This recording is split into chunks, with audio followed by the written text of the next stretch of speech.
Жакында өлкөдө жаңы салык кодекси ишке кирип, бул тармак бир топ өзгөртүүлөргө дуушар болгону турат. Аткаминерлердин айтымында жалпы мамлекеттик салык 6-га, жергиликтүү салык 2-ден 1-ге жана атайын режимдеги салыктар 8-ден 6-га кыскарат. Кечээ бул тууралуу маалымат берип жатып, министрлер кабинетинин төрагасы Акылбек Жапаров байлар үчүн да салык көтөрүлө турганын айтып өттү. Тактап айтканда, кабат-кабат турак жайлары акыркы үлгүдөгү унааларды алмаштырып тепкен колунда барлардын салык тарифи өзгөрүүгө дуушар болот.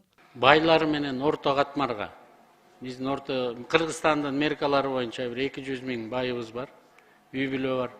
1 миллионго жакын орто катмар бар. Анан 200 000 кедейлер бар. Колунда жоктогулардын үйүн 183 000 үй бүлө бар деп тактап чыктык. Азыр эми үйүнө чейин сүрөткө тартып, атайын өзүнчө карап көзөмөлгө алабыз. Биздин мындан кийинки саясатыбыздын баары колунда жоктогуларга өкмөт түздөн-түз жардам берет. Категориальныйдан отказ кылабыз, адресный жардам 200 000 үй бүлөнү багып алабыз. 200 000ге жакын инвалид менен жетим жесирлер бар. Аларды багабыз. Мында ошондо 1 миллион элге түздөн-түз өкмөт кепилдик берип, ошону бакканга милдетин мойнуна алат. Бирок калган орто катмар бирдиктүү салык төлөйт, байлар болсо көбүрөөк салык төлөйт. Тарифтерин дагы көбөйтөбүз байлардын, жакшынакай жүргөн машинелердин салыктарын көбөйтөбүз, үйлөрдүн салыктарын көбөйтөбүз. Айтор ошонун эсебинен 1 миллион 200 000 салык төлөөчүлөрдүн эсебинен үй бүлөдөн 200 000 үй бүлөнү тың багып алабыз. Байлардан көбүрөөк салык алуу демилгеси буга чейин Кыргыз өкмөтү тарабынан 2015-2017 жылдарда көтөрүлүп, бир топ кызуу талкууларды жараткан. Атүгүл 4 жыл мурда мыйзам долбоорунун концепциясы да иштелип чыгып, коомдук талкууга чыгарылган болчу. Ага ылайык турак жайы 200 чарчы метрден ашкан, чыгарылганына 5 жыл боло элек. Кыймылдаткычынын көлөмү 3 литрди түзгөн унаасы барларга салыктын тарифин көбөйтүү сунушталган. Анда да тиешелүү документти экономика министрлиги иштеп чыгып, финансылык жактан туруктуу камсыздалган жарандарга салыкты көбөйтүү менен социалдык ажырым көйгөйүн чечүү жолу катары сунушталган. Учурдагы демилге деле дал ушул принципти карманат. Бирок бул сапар турак жайларга салыкты көбөйтүү каралбаптыр.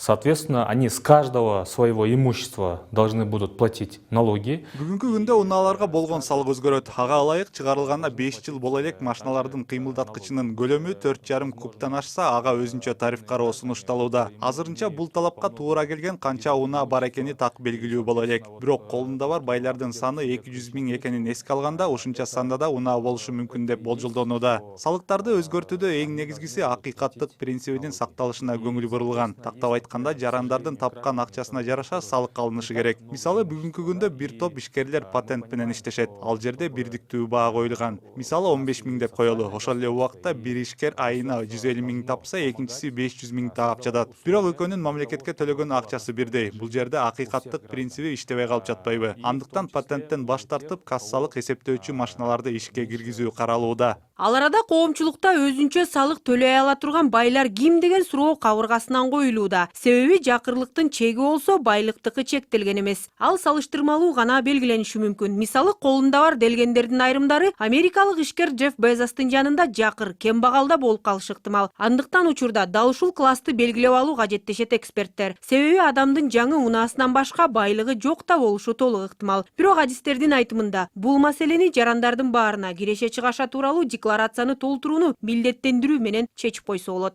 Эгерде бизде ушундай пропорция, кедей менен байдын пропорциясы аябай өсүп кетсе, анда сөзсүз мындай чаралар керек.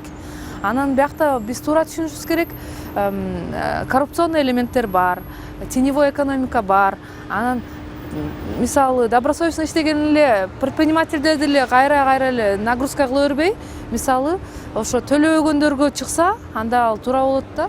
Биз билебиз, улуттук статистика комитети кедейлердин санын санап чыгат. Ал бар, байларга критерийлер пока жок, официалдуу түрдө. Эми ал мындай субъективдүү түрдө деле айтса болот. Мисалы, биздин мамлекетте байларга буларды киргизсе болот, башка мамлекеттерде башкача санаты мүмкүн. Бирок негизи бул процедура через декларирование көрсө болот да. Ким кандай доходтору бар, кандай расходтору бар. Ал арада байлыкка салыкты көтөрүү аракети колунда бар жарандардын дүнүйө мүлктү жашыруу, экинчи, үчүнчү тараптарга каттоо сымал аракеттерин көбөйтүшү мүмкүн дегенде кооптонуулар жок эмес. Же болбосо олигархтар ал салыкты өз чөнтөгүнөн эмес, кол алдында иштегендердин айлык маянасынан же товарга болгон нарктын эсебинен чыгарышы мүмкүн. Өзүнүн бутуна тургандар, аңгөңө тургандар ашып барса бир 3-4% эле болушу мүмкүн. Чынында эле күнү-түнү иштеп, Россияга чейин кул болуп иштегендер бар. Аларды эске алышыбыз керек. Бирок көбү эсирден калган мүлктү ээлеп алгандар. Ошонун эсебинен байышып, ошонун эсебинен өзүнчө аксөөк болушуп, бир депутатыбыз айтты го, бир 3-4 жыл мурун биз бул жерде жалаң элиталар отурабыз деп. Ошондой эле.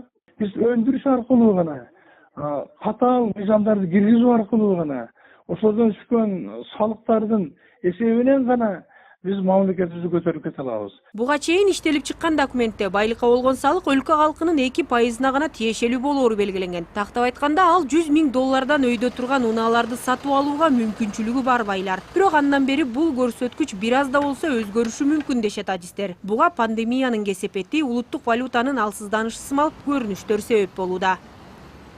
Акмарал Сабатар, Агзат Сүлеев, НТС.